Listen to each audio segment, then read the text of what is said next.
Méditation du 5 décembre, Cantique 181.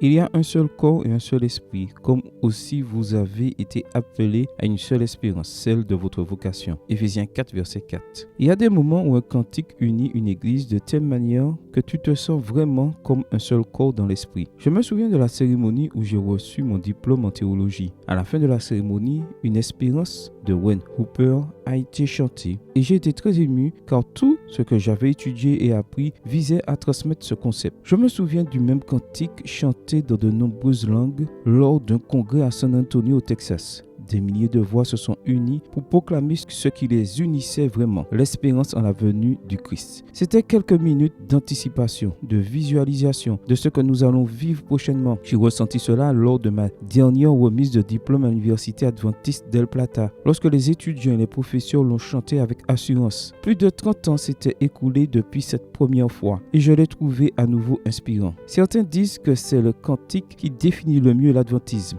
Je sais seulement qu'il m'émeut et renforce ma vision du monde. Je suppose que toi aussi. C'est pourquoi je propose que notre réflexion d'aujourd'hui soit accompagnée de musique. Chante avec moi et médite chaque mot. Une espérance brûle dans notre être, celle du retour du Seigneur. C'est la foi que seul le Christ donne, foi en la promesse du Seigneur. Le temps est très proche, quand l'humanité jubilant chantera « Alléluia, Christ est roi ». Une espérance brûle dans notre être, celle du retour du Seigneur. Le Christ nous unit, il est notre roi. Le Christ nous unit dans son amour pour ceux qui sont dans ce monde et qui ont besoin de Jésus. Bientôt le ciel s'ouvrira et Jésus descendra. Tout le monde chantera Alléluia, Christ est roi. Une espérance et une foi nous unissent tous dans son amour. Nous sommes plus proches de ce moment que jamais auparavant et nous avons besoin que ces sensations d'être un seul corps et un seul esprit soient de plus en plus fréquentes. Nous devons comprendre que notre foi est trop précieuse pour la cacher derrière des disputes et des différences. Nous devons intérioriser le fait que, sans perdre notre identité,